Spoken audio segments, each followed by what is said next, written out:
Welcome to Mukta series.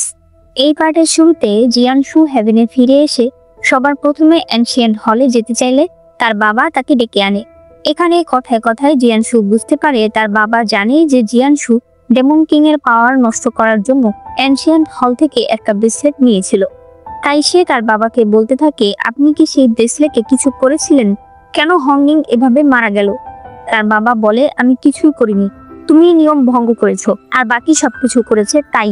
আমি ওকে বলেছিলাম হংনিংকে ধরে নিয়ে আসতে, কিন্তু ও একটা ডেমনের সঙ্গে মিলে পুরো চাং উ সেক্ট শেষ করে দিয়েছে। তার শাস্তির ব্যবস্থা আমি পরে করছি, তবে এখন তোমাকে আবার ট্রিবিউশনে যেতে হবে। জিয়ানশু দেখতে পায় তার বাবা তাইকে সৈন্যদের দিয়ে ধরে নিয়ে যাচ্ছে। এদিকে কুনলুন আবার ট্রিবিউশনে যেতে চাইছিল না, কারণ চাং উ সেক্টের কেউই সেখানে ছিল না। একটু পর দেখা যায় চাং উ সেক্টের সবাই দ্বিতীয় জন্মের জন্য নেদার রিলেমের নদীতে যাচ্ছে। জিয়ানশু সেখানে অনেক মনমরা হয়ে পড়েছিল। তখন তার বাবা এসে তাকে একটা ফুল বানিয়ে ট্রিবিউশনে পাঠিয়ে দেয়। এরপর মহারানী মহারাজকে বলতে থাকে, এক ছেলেকে ট্রিবিউশনে পাঠিয়ে দিয়েছেন, আরেক ছেলের কোনো চিন্তা আছে আপনার? আপনার বড় ছেলে আসলে কার সন্তান সেটা পর্যন্ত আপনি এখনো আমাকে বলেননি।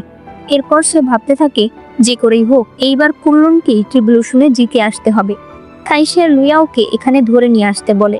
লুইয়াওকে আনা হলে মহারানী বলে, তোমার রাজ্য শেষ হয়ে যাচ্ছে, তবে আমি তোমাকে একটা কাজ দিচ্ছি, যদি তুমি সেটা সম্পন্ন করতে পারো তাহলে আমি কথা দিচ্ছি আমি আমার বাবার বাড়ি সকল সৈন্যদের দিয়ে হলেও তোমার রাজ্য তোমাকে ফিরিয়ে দেব। এজন্য তোমাকে শুধু কুনলুনের সাথে ট্রিবিউশনে যেতে হবে, আর জিয়ানশুর আগে ওকে জিতনি ফিরিয়ে নিয়ে আসতে হবে। লুইয়াও এতে রাজি হয়ে যায়। এরপরে লুইয়াও নেদার রিলেমে এসে বলে, আমাকে ট্রিবিউশনে যেতে হবে আমার ভাইকে খুঁজতে। কুনলুন বলে, তাহলে আমিও যাব। লুইয়াও তাকে স্মৃতি ভুলে যাওয়ার সেই স্যুপটা খাইয়ে দেয়। এরপরে তারা নতুন ট্রিবিউশনের জন্য চলে যায়। এরপর আমাদেরকে বলা হয় উজিয়াং রাজ্যের কথা। উজিয়াং রাজ্যের অবস্থা আগে ভালোই ছিল, তবে ইদানিং ডেমনের উপদ্রব অনেক বেড়ে গেছে। সাধারণ মানুষ কিছু ডেমন হান্টারদের ভরসায় বেঁচে আছে। এখানে আমরা একজন রাজাকে দেখতে পাই যে কিনা অনেকগুলো মেয়েদের মধ্যে ছিল। সে মেয়েদেরকে ইশারা দিয়ে জিয়ানশুর কাছে যেতে বলে, তবে জিয়ানশু উঠে পড়ে। এখানে আমরা জানতে পারি এই জন্মে জিয়ানশু জেনারেল এবং সে ডেমনদের খোঁজার ব্যাপারে কাজ করছে। ওই রাতেই একটি ডেমন একজন লোককে মেরে ফেলে। পরদিন সকালে গ্রামবাসীরা তাকে দেখতে আসলে আমরা এখানে লিমোকে দেখতে পাই। একটু পরে জিয়ানশুও সেখানে আসে, অর্থাৎ লিমো এই জন্মেও জিয়ানশুর সেক্রেটারি হিসেবে আছে। এখানে জিয়ানশু একটা মানুষ, তবে সে বিভিন্ন টেলিসমান ব্যবহার করতে পারে।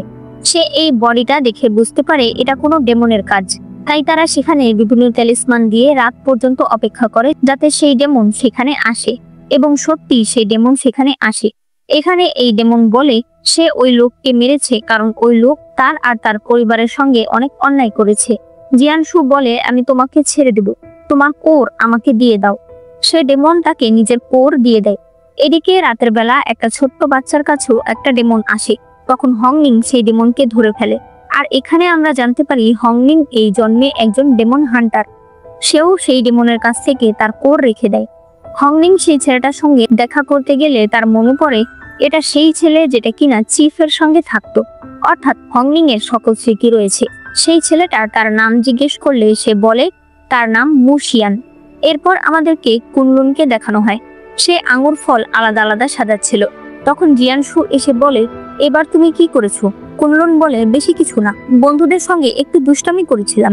জিয়ানশু বলে, 15 দিনের মধ্যে এই নিয়ে 3 বার তোমাকে স্কুল থেকে বহিষ্কার করা হয়েছে, তুমি বলবে আমাকে তুমি স্কুলে গিয়ে কি করো? এভাবেই তারা কথা বলছিল। এখানে আমরা বুঝতে পারি জিয়ানশু আর কুনলুন চাচাতো ভাই। জিয়ানশুর বাবা মা বেঁচে নেই, তাই সে কুনলুনের বাবা মার কাছেই বড় হয়েছে। এখানে তাদের কথার মাঝে আমরা জানতে পারি কুনলুন এই জন্মে লুইয়াও এর অনেক ভক্তি করে। সে প্রতিদিন লুইয়াও এর টেম্পলে গিয়ে প্রার্থনা করে। এরপর হংনিং জঙ্গলের মাঝে এসে একটা বাড়ির সামনে এসে দাঁড়ায়। এরপর সে সেটাতে স্পেল করলে দেখা যায় এটা সিল করা ছিল, তবে এখন ভেঙে গেছে। আমি ওই ডেমনের জন্য এখানেই অপেক্ষা করব। ঘরে এসে সে অনেকগুলো ডেমনের কোর নিজের হাতের মধ্যে দিয়ে তার শরীরে প্রবেশ করায়। সে বলতে থাকে, প্রতিশোধ নেওয়ার আমার হাতে এই একটাই সুযোগ আছে। এদিকে জিয়ানশু ডেমন খুঁজতে খুঁজতে সেই জঙ্গল দিয়েই যাচ্ছিল। তখন সে আর তার দল বিশ্রাম নেওয়ার জন্য এই বাড়িতে আসে। তাকে দেখেই হংনিং এর পুরনো কথা মনে পড়ে যায়। সে তলোয়ার দিয়ে তাকে মারতে চায়, তবে তখন লিমো তাকে আটকায়। তারা দুজনেই থেমে গেলে জিয়ানশু বলে, আমি শুধুমাত্র রাতটা বিশ্রাম নেওয়ার জন্য এসেছি। হংনিং বলে এই জায়গা অনেক বিপজ্জনক, আপনারা এখান থেকে চলে যান। জিয়ানশু বলে তাহলে আপনি এখানে কেন থাকছেন? হংনিং বলে আমার বলা উচিত ছিল তাই বললাম, আপনার যদি তারপরও থাকতে ইচ্ছে হয় আপনি থাকতে পারেন। রাতের বেলা জিয়ানশুর লোকেরা ড্রিঙ্ক করছিল আর ওইদিকে হংনিং বসে বই পড়ছিল। তখন ওয়ান নামে একজন লোক হংনিং এর ঘরে এসে তাকে আজে বাজে প্রস্তাব দিতে থাকে। একটু পরেই সেই লোক ভূত ভূত বলে বাইরে চলে যায়। জিয়ানশু ওয়ানকে ডাক দিয়ে বলে, নিজে ড্রিঙ্ক করে একটা মেয়ের ঘরে গিয়ে এখন আবার তাকে ভূত বলছো? সে বলে, দেখুন তো, বনের মধ্যে একা একটা মেয়ে আছে, তার উপর এত সুন্দরী, সে কি করে মানুষ হয়? সে হয়তো ভূত নয়তো ডেমন। জিয়ানশু হংনিংকে বলে, আপনি কি একাই এখানে থাকেন? হংনিং বলে, আপনি আমাকে জিজ্ঞাসাবাদ করছেন? যেখানে আপনি দেখেছেন আপনার লোক রাতের বেলা আমার ঘরে এসে আমাকে আজেবাজে প্রস্তাব দিয়েছে, হিসাবে আমি আপনার কাছে একটা সরি আশা করি। জিয়ানশু এরপর তার কাছে ক্ষমা চায়। পরদিন সকালে হংনিং বাইরে এসে দেখতে পায় ওয়ান মাটিতে অদ্ভুতভাবে মরে পড়ে আছে, তার ঘাড়ে একটা চিহ্ন রয়েছে। তখন জিয়ানশু বলে, ওকে দেখে আপনার কি মনে হচ্ছে? একটু পরে এরা তিনজন আলাদা কথা বলতে আসে। হংনিং বলে, আমার মনে হয় ওনাকে কোনো ডেমন মেরেছে, আমি আবারও আপনাদের বলবো এখান থেকে চলে যেতে। রিয়েমো বলে, আপনি জানেন আপনি কার সঙ্গে কথা বলছেন? হংনিং বলে, আমি একজন ডেমন হান্টার, ডেমন মারাই আমার কাজ। সাধারণভাবেই আমাকে জঙ্গলেই থাকতে হয় আর একাই থাকতে হয়, তাই আমার সামনে কে আছে তা দিয়ে আমার কোনো দরকার নেই। এই বলে সে চলে যায়। জিয়ানশুর তার কথা ভীষণ ভালো লাগে। এরপরে হংনিং বাজার থেকে ঘুরে আবার বাড়িতে আসলে জিয়ানশুকে দেখতে পায়। জিয়ানশু বলে, আমি কয়দিন আগে হওয়া একটা মৃত্যুর ঘটনা থেকে ডেমন খুঁজতে খুঁজতে এই জায়গা পর্যন্ত এসেছি। অনেকে বলে এগুলো করেছে মানুষ অথবা হয়তো কোনো ভূত, তবে আমি জানি এগুলো করেছে কোনো ডেমন। হংনিং বলে, আমি তো আপনাকে বলছি আপনি এখান থেকে চলে গেলেই আপনার জন্য ভালো হবে। জিয়ানশু বলে, আপনার কথা শুনে আমার মনে হয় ডেমনদের চাইতে আপনি বেশি ডেঞ্জারাস। হংনিং এরপর তার কাছে এসে বলে, যদি আমাকে ডেঞ্জারাসই মনে হয় তাহলে চলে যান। জিয়ানশু বলে, আপনি এত কাছে আসলে আমার হার্টবিট বেড়ে যায়। হংনিং দুয়ে গিয়ে বলে, আজ রাতেও ডেমন আসতে পারে, আমি অলওয়েজ ডেমনের জন্য প্রস্তুত থাকি, আপনার যদি আমাকে প্রয়োজন পড়ে আমাকে ডাক দিতে পারেন। এই বলে সে ভেতরে চলে যায়। রাতের বেলা হঠাৎ করে জিয়ানশুর ঘরে হংনিং সুন্দর করে সেজে আসে। জিয়ানশু বলে, মাঝরাতে একজন পুরুষের ঘরে এভাবে আসা ঠিক না। হংনিং এখানে তাকে বেঁধে তারপরে তাকে সিডিউস করার চেষ্টা করেছিল। জিয়ানশু বলে, তুমি মুশিয়ান নও। তখনই হংনিং দূর থেকে তাকে আঘাত করে দেয়। দেখা যায় এটা একটা ছেলে। সে বলে, এই লোক তোমাকে পছন্দ করে, আমরা শুধুমাত্র যে যাকে পছন্দ করে তার রূপই ধারণ করতে পারি। এরপরে তারা তাকে ফলো করতে করতে জঙ্গলে চলে আসে। এখানে তারা দুজন কার সঙ্গে ফাইট করছিল, তবে তারপরও পারছিল না। হঠাৎ করে ডেমনের একটা তলোয়ারের আঘাত হংনিং এর পিঠে লেগে যায়। সে ডেমন পালিয়ে যায়। জিয়ানশু হংনিংকে কোলে নিয়ে সেই বাড়িতে আসে। এরপর তার আঘাতে ওষুধ লাগিয়ে দেয় আর বলে, আমার মনে হয় আমি আপনাকে চিনি। হংনিং বলে, আমি বিশ্রাম করব। তাই জিয়ানশু বাইরে চলে আসে। পরদিন সকালে জিয়ানশু হংনিংকে বলতে থাকে, ওই ডেমনকে আমাদের ধরতে হবে, ওকে ধরার জন্য আমাদের আরো ভালো তলোয়ারের প্রয়োজন। চলুন বাজারে গিয়ে দেখি আরো ভালো মানের তলোয়ার পাওয়া যায় কিনা। তারা বাজারে আসলে হংনিং লিলিবেল দেখতে পায়। তখন তার আগের কথা মনে পড়ে যায়। জিয়ানশু বলে, আমি আপনাকে একটা কিনে দেবো। হংনিং বলে, না, আমি এগুলো ঘৃণা করি। এরপরে হংনিং বলে, ওই ডেমনকে ধরতে হলে এই টেলিসমান কয়েনে মিশিয়ে দেবেন। জিয়ানশু বলে, পারবো না, যদি সে আবারও আপনার রূপ নিয়ে আসে। হংনিং বলে, তাকে ধরার এই একটাই উপায় আছে। রাতের বেলা সেই ডেমন আবারও হংনিং এর রূপ নিয়ে আসে। আজ জিয়ানশু তার সঙ্গে অনেক ভালো করে কথা বলে এবং তাকে ওয়াইন খেতে দেয়। সেই ওয়াইন খাওয়ার সাথে সাথেই ওই ডেমনের শরীরে যন্ত্রণা শুরু হয়ে যায়। সেই ডেমন পালিয়ে যায়। এরপরে তারা তাকে খুঁজতে খুঁজতে সকাল হয়ে যায়। একটু পরে তারা একটা বাড়ির কাছে আসলে সেখানকার ব্যারিকেড ছড়িয়ে দিলে দেখা যায় সেখানে দুইটা ডেমন ছিল, যারা কিনা ভাই ছিল। একজন অনেক বেশি অসুস্থ ছিল। তখন আরেকটি ডেমন বলে, আমার ভাইকে বাঁচানোর জন্যই আমাকে মানুষ মারতে হতো, তাছাড়া আমার আর কোনো পথ নেই। এখানে সেই ডেমন জিয়ানশুকে বন্দি করে ফেলে। তখন হংনিং বলে, আমি আপনার ভাইকে বাঁচাতে পারবো। সে কাইলিনের একটা গাছ দেখায়, যেটা একটা ঔষধি গাছ। হংনিং বলে, এটা দিয়ে আপনার ভাই সুস্থ হয়ে যাবে, তবে বিনিময়ে আপনার কোর আমাকে দিয়ে দিতে হবে। সেই ডেমন রাজি হয়ে যায়। তার ভাইকে ওষুধ খাওয়ানোর পর সে নিজের কোর হংনিংকে দিয়ে দেয়। এরপরে জিয়ানশু হংনিংকে বলে, ডেমনদের, ইমমর্টালদের সবারই অনেক কষ্ট, সবচাইতে ভালো মানুষ হয়ে জন্ম নেয়া। ছোট্ট একটা জীবনে মানুষ কত কিছু দেখে। ইমমর্টাল আর ডেমনদের মতো ভালোবাসার মানুষকে হারিয়ে হাজার হাজার বছর বেঁচে থাকতে হয় না। হংনিং এর তার কথাগুলো শুনে মনে হচ্ছিল যেন সে আবারও তার প্রেমে পড়ে যাচ্ছে। এরপর হংনিং বলে যে সে এখন চলে যেতে চায়। তখন জিয়ানশু তার হাত ধরে ফেলে। সে বলে, আপনি আমার সঙ্গে চলুন, আমি আপনাকে পছন্দ করি। হংনিং বলে, কখনোই আর কোনো মেয়েকে এই ধরনের কথা বলবেন না। প্রথম দেখাতেই কেউ কাউকে ভালোবেসে ফেলে না, এটা শুধুমাত্র ভালো লাগা।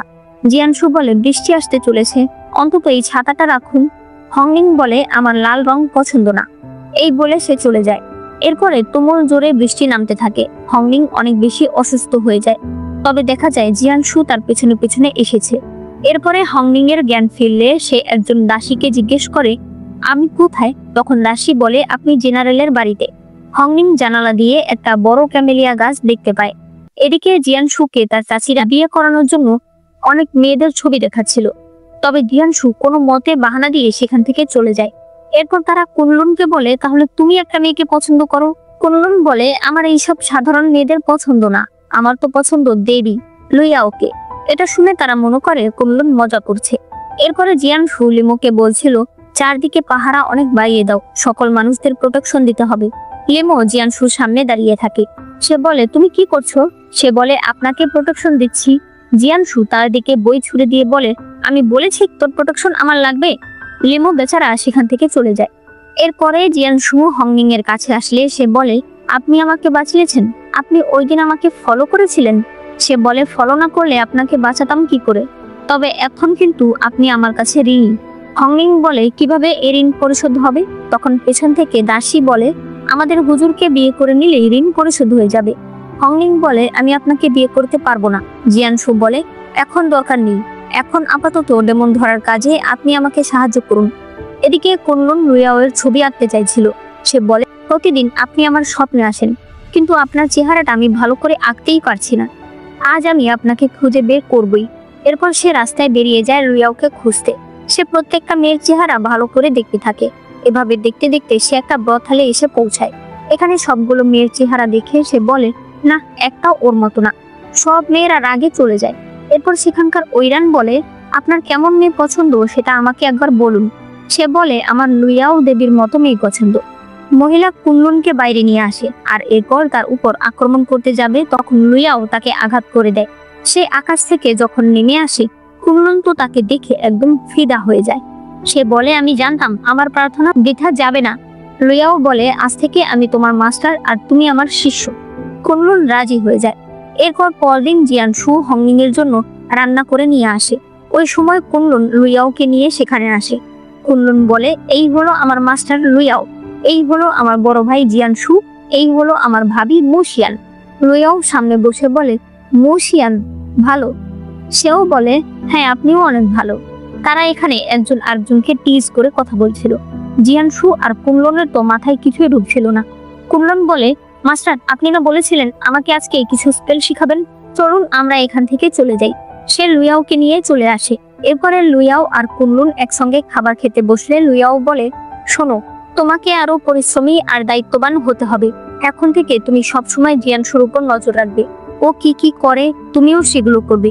এরপর হংনিং ঘরে আসলে সেখানে বাইচাকে দেখতে পায়। বাইচা বলে, অভিনন্দন, তুমি জেনারেলের বাড়িতে থাকছো, তুমি তোমার প্রতিশোধের অনেক কাছে। হংনিং এরপরে আগের জন্মের কথাগুলো মনে করে। সে বাইচাকে বলে, তুমি চিন্তা করো না, আমি আমার প্রতিশোধ অবশ্যই নেব। বাইচা সেখান থেকে চলে যায়। এরপরে জিয়ানশু হংনিং এর জন্য একটা তলোয়ার নিয়ে এসেছিল, তবে সে ভেতরে আসতে সাহস পায় না। কখন কুনলুন সেখানে আসলে সে সেটা কুনলুনকে দিয়ে বলে, তুমি একটু এটা মুশিয়ানকে দিয়ে আসো। কুনলুন সে তলোয়ার তাকে দিতে আসে। এরপর বলে, একটা কথা আপনাকে বলি, আমার ভাই কখনো কোনো মেয়েদের প্রতি দুর্বল হয়নি। এই প্রথম সে কোনো মেয়ের সঙ্গে এইভাবে কথা বলছে, তাই আমি বলবো আপনি একটু ভেবে দেখবেন। এরপর কুনলুন লুইয়াওকে নিজের ঘরে আনে। এখানে সে লুইয়াওয়ের অনেকগুলো ছবি দেখায় আর বলে যে সে ছোটবেলা থেকে লুইয়াওকে অনেক পছন্দ করে। কুনলুন বাইরে আসলে লুইয়াও একটা স্পেলের মাধ্যমে স্বর্গের মহারানীর সঙ্গে কথা বলতে থাকে। এখানে মহারানী বলে, যেহেতু তুমি কুনলুনকে খুঁজে পেয়েছো, এখন তাড়াতাড়ি করে ওকে ডেমনের কেসটা সম্পন্ন করতে সাহায্য করবে, যাতে কিনা ও হেভেনের ভবিষ্যতের রাজা হতে পারে। এদিকে জিয়ানশু বারবার হংনিং এর দিকেই তাকিয়ে থাকতো, যে সে কি করতে কোথায় যাচ্ছে। কুনলুন আবার তাকে দেখতো। এরপরে তারা দুই ভাই মিলে তীর প্র্যাকটিস করলে তীর হংনিং এর গায়ে লাগতে যাবে, তখন জিয়ানশুর তীর সেটা সরিয়ে দেয়। কুনলুন এসে হংনিং এর কাছে ক্ষমা চায় আর বলে আমি ইচ্ছে করে করিনি। হংনিং চলে যেতে থাকলে জিয়ানশু কুনলুনকে একটা লাঠি মেরে হংনিং এর পেছনে পেছনে যেতে থাকে। এরপরে কুনলুন ভাবতে থাকে লুইয়াও বলেছে সব সময় জিয়ানশুর উপর নজর রাখতে, কিন্তু জিয়ানশু তো সবসময় মুশিয়ানকে নিয়ে পড়ে থাকে। তাহলে লুইয়াও আমাকে কি বোঝাতে চেয়েছে? আমিও যেন ওকে নিয়ে পড়ে থাকি এরকম কিছু? একটু পর তার সৎ মায়েরা কিছু পোশাকের কাপড় নিয়ে আসলে কুনলুন বলে আমার জন্য পোশাক বানাবেন?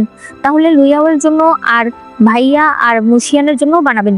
সে দাসীদেরকে কিছু বুদ্ধিও শিখিয়ে দেয়। একটু পর একজন দাসী জিয়ানশুর কাছে জামা নিয়ে এসে বলে মুশিয়ান ম্যাডাম নিজে আপনার কাছে এই জামাটা পাঠিয়েছে, বিকালে তাকে নিয়ে আপনাকে ঘুরতে যেতে বলেছে। আবার দাসী হংনিং এর কাছে গিয়ে বলে জিয়ানশু হুজুর আপনাকে এই পোশাকটা পরতে বলেছে, বিকালে তার সঙ্গে ঘুরতে যেতে বলেছে। তারা দুজনেই তাদের পোশাক পরে এক জায়গায় হয়। এরপর তারা চারজন মিলে বাজারে ঘুরতে বের হয়। এখানে সামনে তীর প্রতিযোগিতা হতে থাকলে হংনিং তীর চালায়, যেটা ছিল একদম পারফেক্ট। জিয়ানশু বলে আমি তীর চালানোর আগে আপনার একটা হেয়ার পিন চাইছি। হংনিং তাকে সেটা দিয়ে দেয়। জিয়ানশু সেটা সহ তীর ছুড়ে দেয়, অর্থাৎ সে জিতে গেছে। এরপরে তারা সবাই মিলে ভাগ্য গণনা করতে আসে। এখানে সেই লোক জিয়ানশুকে একটা সুতা দিয়ে তার পছন্দের মেয়ের হাত বাঁধতে বলে। তখন কুনলুন বলে ভাইয়া ভুলে যেও না, কালকে কিন্তু তোমাকে আবার মেয়ে দেখতে যেতে হবে। হংনিং অবাক হলে সে বলে হ্যাঁ ভাইয়ার বিয়ের জন্য মেয়ে দেখতে যেতে হবে। হংনিং রাগ করে চলে যায় আর জিয়ানশু কুনলুনকে বলে তুই দাঁড়া, আমি এসে তোর ব্যবস্থা করছি। পরদিন জিয়ানশু আবারও হংনিং এর জন্য রান্না করে নিয়ে আসে। হংনিং বলে আজকের খাবারটা দেখতে ভালো লাগছে। তখন দেখানো হয় জিয়ানশু কত কষ্ট করে এই রান্নাটা করেছে। হংনিং বলে আপনি মেয়ে দেখতে যাবেন না? জিয়ানশু বলে না, আমার চাচা চাচি আমাকে বিয়ে করাতে চায়, তাই আমি তোমাকে একটা জিনিস জিজ্ঞেস করতে চাই, তুমি কি আমার সঙ্গে আমার চাচা চাচির বাড়িতে যাবে? এরপর জিয়ানশু হংনিংকে নিয়ে তার চাচা চাচির বাড়িতে আসে। এখানে তাদের সবারই হংনিংকে খুব পছন্দ হয়। জিয়ানশুর বড় চাচি হংনিংকে তার গলা থেকে খুলে নেকলেস দিয়ে দেয়। এরপরে হংনিং জিজ্ঞেস করে আপনার বাবা মা কোথায়? জিয়ানশু বলে আমার বাবা মা বেঁচে নেই, ছোটবেলায় ডেমনদের হাতে তারা মারা গেছে। হংনিং বলে আপনি প্রতিশোধ চান না? সে বলে আগে চাইতাম, কিন্তু ধীরে ধীরে আমি বুঝতে পেরেছি সব ডেমন খারাপ না। আমি যা হারিয়ে ফেলেছি তার জন্য যদি আমি সব ডেমনদেরই মারতে শুরু করি তাহলে তারাও তাদের পরিবার হারিয়ে ফেলবে, তাই সবকিছু বাদ দিয়ে দিয়েছি। হংনিং বলে আমি আপনার জায়গায় থাকলে কখনোই বাদ দিতাম না, আমি প্রতিশোধ নিয়েই ছাড়তাম। জিয়ানশু বলে অবশ্যই, যদি তোমার কারোর উপর কোনো প্রতিশোধ নেওয়ার থাকে তুমি আমাকে বলবে, আমিও তোমাকে সাহায্য করব। হংনিং তার দিকে অবাক দৃষ্টিতে তাকিয়ে থাকে। রাতের বেলা ওই ম্যানশনে কিছু ডেমন ঘোরাঘুরি করছিল। হংনিং বাইরে আসলে দুজন সেবক সেবিকাকে কিস করতে দেখে। তখন জিয়ানশু সেখানে এসে বলে তুমি এসব কি দেখছো? সে তাকে টেনে ভেতরে নিয়ে যায়, কিন্তু তখনই তার মধ্যেও ডেমনের প্রভাব পড়ে যায় এবং সেও হংনিংকে কিস করতে শুরু করে। হংনিং তাকে ধাক্কা দিয়ে বলে ফ্লাওয়ার ডেটি আমাকে ছাড়ু। ওই সময়ে জিয়ানশুর মধ্য থেকে সেই ডেমন চলে যায়। সে বলে আমি এইমাত্র কি করেছি, কিন্তু হংনিং তাকে কিছুই বলে না। এরপরে আমরা দেখতে পাই মহারাজের ভেতরে একটা ডেমন ঢুকে গেছে। এরপর সে শুধুই মানুষ মারতে শুরু করে, আর সেখানে দাঁড়িয়েছিল বাইচা। পরদিন কুনলুন দেখতে পায় তাদের বাড়ির দুজন সেবক মারামারি করছে। সে তাদেরকে থামাতে যায়, তবে হঠাৎ করে কি হয়ে যায় সেও তাদের সঙ্গে ফাইট করতে শুরু করে। ওই সময় লুইয়াও এসে তাকে থামায়। বাড়ির পরিস্থিতি জিয়ানশু আর হংনিং এর কাছে খুবই অদ্ভুত লাগে। তারা ঘরের ভিতরে গেলে দেখতে পায় কুনলুনের সৎমা কাঁচা মাংস চিবিয়ে খাচ্ছে। এরপরে তারা সবাই একসঙ্গে আলোচনা করতে থাকে। তারা বলতে থাকে সবকিছু অদ্ভুত লাগছে। হঠাৎ করেই দাস দাসীদের মধ্যে ঝগড়া মারামারি শুরু হয়ে গেছে। মেজমা মাংস খাওয়া শুরু করে দিয়েছে, যেখানে সে একজন কট্টর ভেজিটেরিয়ান। তাহলে এই সবকিছু কেন হচ্ছে? এরপরে হংনিং বাইরে এসে লুইয়াওকে বলে কাল রাতে আমি কিছু সিডাকটিভ ডেমনদের দেখেছি। আমি শুনেছি এই ধরনের স্কেল 9 লেজওয়ালা শিয়ালরা করতে পারে। লুইয়াও বলে তুমি আমাকে সন্দেহ করছো? সে বলে আমি তো কখনো বলিনি যে তুমি 9 লেজওয়ালা শিয়াল। যাই হোক, তুমি নিজেই যখন স্বীকার করে নিয়েছো তাহলে বলো তুমি এটা করেছো কিনা। লুইয়াও বলে আর তুমি যে একটা ডেমন, এখন একটা মানুষের রূপ ধরে বসে আছো। হংনিং চলে যেতে চাইলে সে তার ভিতরে পাওয়ার দিয়ে চেক করে, তবে দেখতে পায় হংনিং এর মধ্যে এখন ডেমনিক কোনো শক্তি নেই। হংনিং বলে আমি তো বলেছি আমি মানুষ, তুমি কোন হংনিং এর কথা বলছো আমি জানি না, আমার নাম মুশিয়ান। লুইয়াও বলে ঠিক আছে, তাহলে আমিও বলে দিচ্ছি ওই সিডাকটিভ স্পেল আমি বা আমার ক্লায়েন্টের কেউ করেনি। এরপর দেখা যায় কুনলুনের বাড়ি একেবারে এলোমেলো হয়ে গেছে। সবার মধ্যেই ডেমনিক পাওয়ার চলে এসেছে। তবে আসল ডেমন তো ছিল এই রাজ্যের মহারাজ। সে নাচ গান করতে আসা মেয়েদেরকে মেরে ফেলতে শুরু করে। হংমিং ঘরে আসলে সেখানে বাইচাকে দেখতে পায়। সে বলে, আমি দেখতে আসলাম তোমার প্রতিশোধের প্রোগ্রেস কেমন চলছে। সে কাছে এসে বলে, তুমি হেজিটেট ফিল করছো? তুমি কি ভুলে গেছো তোমার এই জীবনটা তুমি কত কষ্ট করে পেয়েছো? তুমি যে ফুল থেকে জন্ম হয়েছো সেই ফুলের একটা পাপড়িও নেই। তোমার অস্তিত্ব সম্পূর্ণ নষ্ট হয়ে গেছে। তুমি একটা অন্য অস্তিত্ব নিয়ে বেঁচে আছো। সেখানে কত কষ্ট হয়েছে, কত যন্ত্রণা হয়েছে, সেগুলো তুমি ভুলে গেছো? হংমিং বলে, যন্ত্রণা আমার হয়েছে, তাই তোমাকে বারবার মনে করিয়ে দিতে হবে না যে আমি কত কষ্ট করেছি। অবশ্যই আমি কিছুই ভুলিনি, তবে সবকিছুরই একটা সময় আছে। তুমি এখন আসতে পারো। পরদিন হংমিং এরা জানতে পারে ওই ওয়ান নামের লোক এখনো বেঁচে আছে এবং সে এখন রাস্তাঘাটে মানুষ মারছে। তারা সবাই সেখানে গিয়ে সেই ওয়ানকে ধরে ফেলে এবং তাকে মেরে ফেলে। তবে এতে জিয়ানশু অনেক বেশি আহত হয়ে যায়। ঘরে জিয়ানশু শুয়েছিল, তখন হংমিং তার পাশে বসে জিয়ানশুর দেয়া হেয়ার পিনটা দিয়েই তাকে মেরে ফেলতে চায়। তখন তার বারবার জিয়ানশুর কথা মনে পড়ছিল, তাই সে তাকে মারতে পারে না, বরং সে তার পাশে বসে ঘুমিয়ে পড়ে। জিয়ানশুর ঘুম ভাঙলে হংমিং এরও ঘুম ভেঙে যায়। জিয়ানশু বলে, তুমি আমার পাশে বসেছিলে, আমার একটা জিনিস জানার ছিল, আমি কি ওর চাইতে ভালো না খারাপ? হংমিং বলে, কার চাইতে? জিয়ানশু বলে, ওই যে গতকালকে বললে ফ্লাওয়ার ডে কি, সে কি তোমার সঙ্গে খারাপ ব্যবহার করতো, নাকি সে তোমাকে ভালোবাসতো না? হংমিং বলে, তুমি সে নও, তাই তার কথা তোমাকে ভাবতে হবে না। জিয়ানশু বলে, আমি তোমার সঙ্গে অনেক ভালো হয়ে থাকবো। হংমিং রাগ করে উঠে যেতে চায়, তবে এরপর আবার জিয়ানশুকে ওষুধ খেতে দেয়। জিয়ানশু বুঝতে পারে হংমিং তাকে পছন্দ করে। এদিকে কুনলুন অনেক ভেঙে পড়েছিল। তখন লুইয়াও তাকে বলে, তুমি এই বাড়ির ছেলে, তোমার বাড়ি, তোমার পরিবার এখন একটা বিপদের মধ্যে দিয়ে যাচ্ছে, তাই এখন সময় তোমার নিজের দায়িত্ব বুঝে নেওয়ার। কুনলুন তার কথা বুঝতে পারে। সে এরপর বাড়ির দায়িত্ব মাথায় নিয়ে নেয় আর সবাইকে কোনো কিছু করার আগে তাকে রিপোর্ট করতে বলে। অন্যদিকে দেখা যায় জিয়ানশুকে মহারাজ ডেকেছে। মহারাজ তাকে বলে, ডেমনের আবির্ভাব অনেক বেড়ে গেছে, তবে আমি শুনেছি আপনি নাকি অসুস্থ, তাই আপনাকে আর এই কেস দেখতে হবে না, আপনি বরং বাড়িতে বিশ্রাম নিন। জিয়ানশু বলে, অসম্ভব, রাজ্যের মানুষের এই অবস্থা আর আমি এই সময় বিশ্রাম নেব? মহারাজ বলে, আপনি যদি বিশ্রাম না নেন, আপনার যদি কিছু হয়ে যায়, তখন আপনার বাড়ির মানুষের কি হবে? আপনার চাচা, চাচি, আপনার ভাই, আপনার প্রেমিকা। জিয়ানশু কষ্ট বুঝতে পারে মহারাজ তাকে হুমকি দিচ্ছে, কিন্তু তারপরও সে বলে, আমার পরিবারের চাইতেও আমার দেশের মানুষ আমার কাছে বেশি জরুরি। এই বলে সে চলে যায়। এদিকে হংমিং বাইচার সঙ্গে কথা বলতে আসে। সে বলে, এই সবকিছু তুমি করেছো? বাইচা বলে, রাজ্যের এত ঝামেলা আমি কেন করব? তুমি আমাকে সন্দেহ করো? হংমিং, তুমি যদি আমাকে বিশ্বাস না করো তাহলে এই নাও তলোয়ার, আমাকে মেরে ফেলো। হংমিং বলে, আমি শুধু জিজ্ঞেস করেছি। এরপর দেখা যায় কুনলুনের মেজো মা মারা গেছে। কুনলুন শেষবার তাকে দেখতে আসলে হঠাৎ করেই সেই বডি জীবন্ত হয়ে যায়, আর সে চোখের মাধ্যমে কুনলুনের ভেতরে ডেমনিক পাওয়ার দিয়ে দেয়। লুইয়াও এসে ওই ডেমনকে মেরে ফেলে ঠিকই, তবে সে চেক করে দেখতে পায় কুনলুনের মধ্যে ওই ডেমনের পাওয়ার চলে এসেছে। এদিকে জিয়ানশু যখন হংমিংকে বলে যে সে মহারাজের কথা অমান্য করে সাধারণ মানুষের জন্য ডেমনের বিরুদ্ধে লড়তে চায়, তখন হংমিং অবাক হয়ে যায়। সে বলে, আপনি সাধারণ মানুষের জন্য এত কিছু কেন করবেন? জিয়ানশু বলে, আমি জানি না তুমি এখনো আমাকে কেন বুঝতে পারছো না। আমার কাছে আমার নিজের জীবনের চাইতে আমার পরিবার, সাধারণ মানুষ বেশি গুরুত্বপূর্ণ। এদিকে দেখা যায় কুনলুন এক ঘরে বন্দী হয়েছিল, কারণ তার চোখে এখন ডেমনিক পাওয়ার রয়েছে, সেটা অন্য কারো ক্ষতি করতে পারে। একটু পরেই সেখানে লুইয়াও আসে আর তার চোখ বেঁধে দেয়। কুনলুন বলে, আমি ভেবেছিলাম আপনি চলে গেছেন। লুইয়াও বলে, তোমার একটু সামান্য চোখের সমস্যা হয়েছে, এজন্য আমি তোমাকে ছেড়ে চলে যাব। এরপরে তারা চারজন আবারও এক জায়গায় হয়। হংমিং বলে, আজ রাতে অবশ্যই সেই ডেমন বা তার সহকারীরা কেউ তো অবশ্যই বের হবে, আমাদেরকে রাতের মধ্যেই তাকে খুঁজে বের করতে হবে। তাই কুনলুনকে রেখে তারা সেই ডেমনকে খুঁজতে বেরিয়ে পড়ে। এখানে হঠাৎ করেই হংমিং দেখতে পায় লিমোর চোখে অনেক যন্ত্রণা হচ্ছে। সে বুঝে যায় লিমো নিজেও ওই ডেমনিক পাওয়ারে আক্রান্ত। তার তখন মনে পড়ে যায় ওই দিন চাং উ শেককে আগুন লাগিয়েছিল এই লিমো। সে তখন তাকে মারতে যায়। এদিকে জিয়ানশু মহারাজের কাছে আসে, তবে তখন সে সামনে বাইচাকে দেখতে পায়। এদিকে লিমোর সামনে লুইয়াও এসে দাঁড়ায়। সে বলে, তুমি কেন ওকে মারতে চাইছো? হংমিং বলে, তুমি জানো না ও চাং উ শেককে কি করেছে? সে বলে, আমি জানি, কিন্তু ও ইচ্ছে করে করেনি।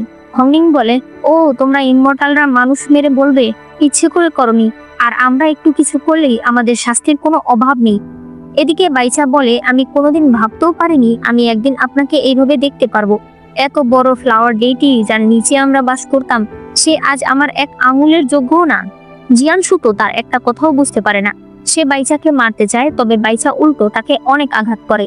ওই সময় কুনলুন এসে জিয়ানশুকে বাঁচাতে চায়। বাইচা তার উপরও আঘাত করতে চাইলে এরা দুজন সেখানে চলে আসে। বাইচা তখন পালিয়ে আসে, তার পেছনে হংনিংও আসে। হংনিং বলে, তুমি আমাকে বলনি যে তুমি মহারাজের সঙ্গে জড়িয়ে আছো, তুমি আমার পেছনে পেছনে আসলে কি কি করছো আমাকে বলবে? বাইচা বলে, আমি যা করছি শুধু তোমার জন্যই করছি। এই বলে সে চলে যায়। অন্যদিকে হঠাৎ করেই সেই মহারাজের জ্ঞান ফিরে আসে, আর সে কুনলুনের গলা ধরে তাকে সেখান থেকে নিয়ে যায়। এদিকে লিমোর আগের জন্মের কথা বারবার মনে পড়ছিল। পরদিন সকালে জিয়ানশু বলতে থাকে, আমি ওই ডেমনের সঙ্গে ফাইট করতে যাব। হংনিং এটা শুনে রেগে সেখান থেকে চলে যেতে থাকলে জিয়ানশু তার পেছনে আসে। সে বলে, আমি জানি ওই ডেমনের তুলনায় আমি খুবই দুর্বল, কিন্তু আমি যদি চেষ্টাও না করি তাহলে আমি আমার প্রিয়জনদের বাঁচাবো কি করে? তুমি আমাকে বলো, সেই ফ্লাওয়ার ডে কি আমি সবসময় ভাবতাম কেমন মানুষ যে তোমার সঙ্গে খারাপ ব্যবহার করত, তোমাকে কষ্ট দিত, আর এখন আমি বুঝতে পারছি সেই ছোট লোক, পাগল ছাগল আমি নিজেই। হংনিং বলে, এটা কি এইসব বলার সময়? জিয়ানশু হংনিংকে জড়িয়ে ধরে। হংনিং তাকে সরিয়ে দিয়ে বলে, আমি যখনই তোমাকে দেখি আমার তার কথা মনে পড়ে যায়, তবে তুমি সে না, সে অনেক আলাদা। জিয়ানশু বলে, হয়তো আমার ভাগ্যেই এরকমটা আছে। গত জন্মে আমি অনেক খারাপ কাজ করেছি, যার কারণে এই জন্মে আমাকে এভাবেই মরতে হবে। এদিকে দেখা যায় ওই মহারাজ কুনলুনকে জঙ্গলের মাঝে নিয়ে এসেছে। অন্যদিকে লুইয়াও জিয়ানশুর কাছে আসলে জিয়ানশু বলে, আপনি চিন্তা করবেন না, আমি আমার সকল সৈন্যদের সাধারণ মানুষদের নিরাপদে নিয়ে যেতে বলেছি। আমি ওই ডেমনকে ধরতে যাব। লুইয়াও বলে, আপনি একাই যাবেন? আপনাকে আমি চিনতেই পারছি না। জিয়ানশু মুচকি হেসে বলে, তার মানে আমার আশেপাশের সবাই আমাকে চেনে, শুধু আমিই কাউকে চিনি না। এদিকে আমরা দেখতে পাই বাইচা সেই মহারাজের ভেতর থেকে অনেক শক্তি নিজের মধ্যে নিচ্ছে। হংনিং একটা ক্যামেলিয়া পাপড়ির মাধ্যমে বাইচাকে সেখানে ডাকে। সে জিজ্ঞেস করে, তুমি কি আমাকে বলবে না যে তুমি আসলে কি করছো? বাইচা বলে, তুমি ভাবছো তুমি তোমার সকল পাপড়ি বিসর্জন দিয়েই বেঁচে আছো? না, তোমার মধ্যে সব পাওয়ার যোগায় তোমার ঘৃণা। এই জন্য আমার এমন একজন লোককে প্রয়োজন ছিল যার মধ্যে অনেক ঘৃণা রয়েছে। তখন আমি এই মহারাজকে পাই, যে নিজের জীবনকে অনেক ঘৃণা করত। তার ভেতর থেকেই ঘৃণা নিয়ে এসে আমি তোমাকে দিতাম, যাতে তুমি আরো পাওয়ারফুল হতে পারো। তাই আমি যা কিছু করেছি শুধুমাত্র তোমার জন্যই করেছি। তবে আমি বুঝতে পারিনি ওই মহারাজ যে এখন এত শক্তিশালী হয়ে যাবে। আর এখানেই আজকের পার্টটি শেষ হয়ে যায়। ভিডিওটি কেমন লেগেছে সেটা অবশ্যই আমাকে কমেন্টে জানিয়ে দিও। অবশ্যই বেশি করে লাইক করো, আর চ্যানেলে নতুন হলে চ্যানেলটাকে সাবস্ক্রাইব করে দিও।